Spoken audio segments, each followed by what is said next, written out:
What is going on? It's been a minute since I've made one of these, but I had something come to mind that I just wanted to talk about, and that's three things that I think are inhibiting most people's gains. They've definitely affected mine, and when I get them under control, I definitely see better progress. And nobody's perfect, but these are little tiny things that you might not think about if you have everything else dialed in. Like if you're consistently going to the gym, if you're getting your 8 hours of sleep, sticking to your meal plan, all the good stuff, the basics, right? But there's little details that do matter once you get to a certain point, and they kind of all feed into each other. And the first one is being intentional with your sets and your reps. Now, everybody likes to talk about, how you should train, whether it's to failure or so-and-so reps in reserve, RPE this, whatever, this intensity, volume, whatever, blah, blah, blah. All of that is important, yes, but you could dial it down to, okay, I have 2 sets per exercise, and each exercise is anywhere from 6 to 15 reps, whatever your style is. But when you're in the set, if you are not mentally connecting with the muscle that you are trying to grow, if your objective is, okay, I'm going to get this weight for 8 reps, and the goal is to get the weight from point A to point B, but at the end of the set, you don't feel any pump or you don't feel any connection to the muscle whatsoever, you can't feel it working, I would argue that might not be an effective set.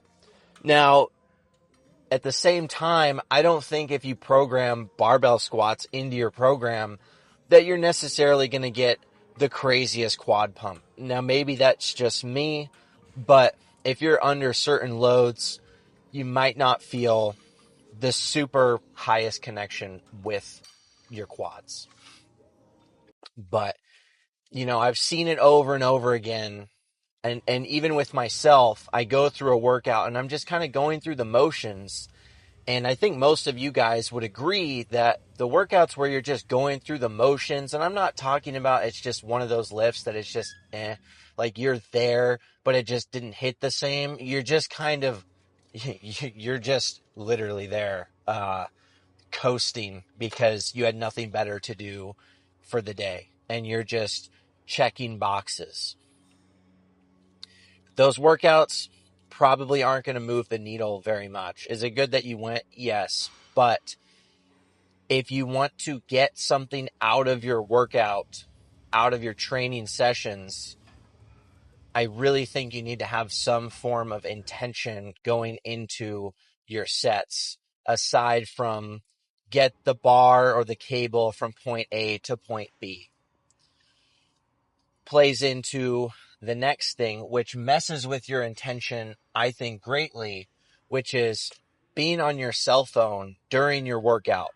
I'm not talking about tracking your lifts. I track my lifts on my phone. I don't use a notepad, or switching a song or responding to a text message really quick. I'm talking about you are sitting on your phone, scrolling reels, playing games in between your sets. That just takes you out of the workout. In my opinion, if you are going to the gym, you should be at the gym. And anything that takes you away from that is taking away from the overall quality of your workout. Now, you can argue with me whether or not this is true. This is simply how I feel. If you don't feel this way, then great. Scroll reels on your phone all day long. Do your thing. But if you are like me and it does take you out of the workout, put your phone away. Like, track your lifts or whatever, do what you got to do, but don't look at your phone, because it is messing with your attention and taking away from the workout, in my opinion. Third, and This one's going to play into kind of the messing with your intention of why you're there. And that's having too many prolonged conversations at the gym with your buddies or with just random people. I get it. We're in the gym all the time. We see the same people over and over and over again. You feel bad if you can't talk to them. I guarantee you nothing bad is going to happen if you say, hey man, I'd love to chat, but let's catch up after my workout. I'm here to lift. If they get upset, that's on them. You did nothing wrong. You didn't get ready to go to the gym and say, oh man, I'm getting ready to go to the gym. I can't wait to talk to so-and-so today. No, you had a workout in your mind. And that plays into the people who just come to the gym and they end up chatting more than they end up lifting. Like, we all know why they're there and they never have results. And if you do that, then you're just going to become one of them. And this isn't to say that I don't like talking at the gym. I've said this many times before on this channel, on Instagram, whatever, to my friends in real life. I'm going to the gym to work out. The older you get, the further along in life you get, the busier you get. That time you have in the gym tends to shrink. And if you're having, 1 or 2 or 3 5-minute conversations, that's 5 to 15 minutes of your workout that you just lost. So be mindful of how you're spending your time in the gym.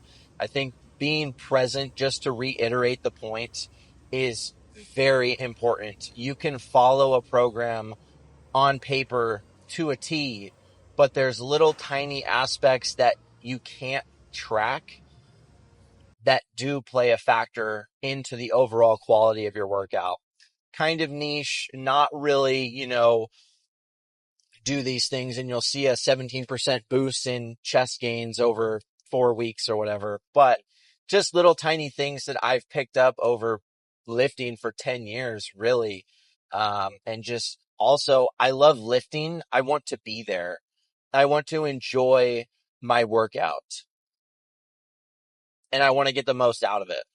So let me know what you guys think. Let me know if there was anything that you think I should add to this list or little tiny things that you do mentally that help you get a better workout or things that sabotage your workout. I'd love to know, and I'd love to talk to you guys in the comments. Thank you for stopping by.